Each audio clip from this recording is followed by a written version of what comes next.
Isang mapagpalayang araw po sa pagpapatuloy po ng ating talakayan, no, sa serye ng role o gampanin ng isang security officer or security supervisor sa pananaw ng security management or security agency.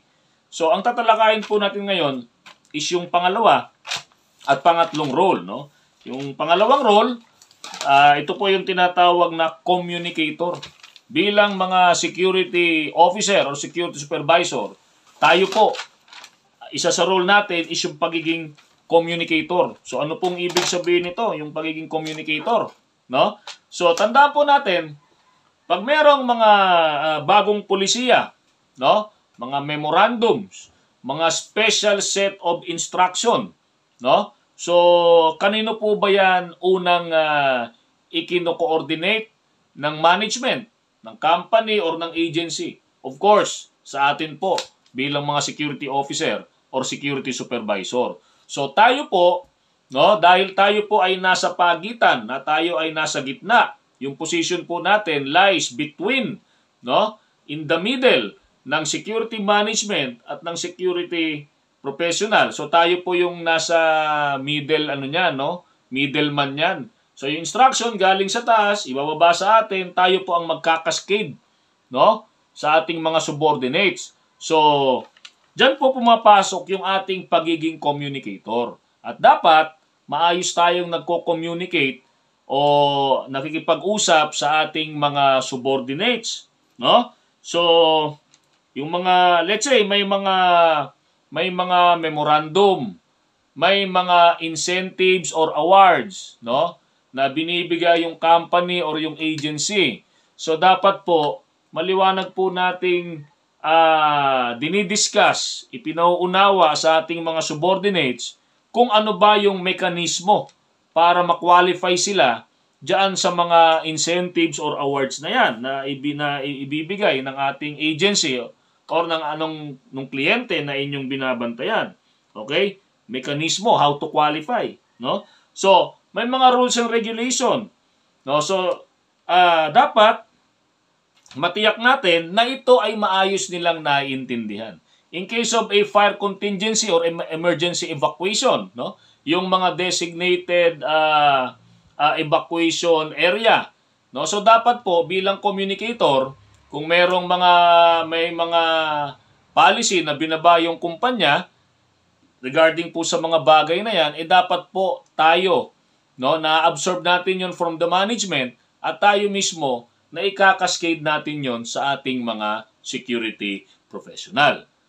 Pangatlo po, no, isa sa role ng mga security supervisor or security officer is yung tinatawag na overseer, no? Overseer or overseer. So ano ba po bang ibig sabihin nito? Actually, ito yung unang pumapasok, no, sa isip natin pag sinabi nating security officer or security supervisor. So yan yung tumitingin, no? Overseer. Ngayon, sa pagiging overseer natin, so dapat isa sa mga trabaho natin dito is yung ma-check natin yung work compliance ng ating mga security professional. Nandun ba sila sa tamang pwesto? Okay? Tama ba yung kanilang pwesto dyan? Maayos ba yung kanilang pinatutupad na policy? Okay? Kumpleto ba? At tama ba yung kanilang uniforme? Hindi lang sapat na kumpleto, kundi tama ba yung kanilang uniforme? Okay? So, tayo rin dapat ay nagsasagawa ng mga pamamaraan, no? Mga tinatawag na test o pamamaraan, no? Para matiyak natin kung yung mga ibinibigay nating instruction sa kanila, no, ay tugma doon sa kanilang ginagawa. Okay? Kung ano yung binabasa atin ng management o ng agency, no? So dapat matitiyak natin, gumawa tayo ng pamamaraan, test, para malaman natin kung yun ba ay maayos na ipinatutupad ng ating mga security professional. Di ba? Halimbawa, sa mga parking area, yung pag-iinspeksyon ng sasakyan, no? So, tama ba yung ginagawa nilang pag-inspeksyon? In accordance ba yan sa existing policy? Yung body frisking, no? Let's say, naka-duty sa mga retail establishment. Tama ba yung pagpapatupad nila ng body frisking, bag inspection? Okay? So yung mga, let's say, sa mga bangko, yung mga recording systems natin dyan, queuing systems, di ba? So tama ba yan? Okay? So, at dapat, kung ano man yung mga natututunan, let's say, nag-orient ka, bahagi ng, siyempre, sabi nga natin, paiging trainer, di ba? Communicator, ito naman ngayon, overseer. So, dapat matiyak natin na yung ating mga itinuturo sa kanila, no, meron ba silang learning experience doon? Yung mga tinuturo ba natin, maayos ba nilang natututunan at ina-apply ba nila? Di ba? Ako, lagi nating sinasabi na, halimbawa, yung 11 general orders, no? Basic, no? 11 pangkalahatang kautusan.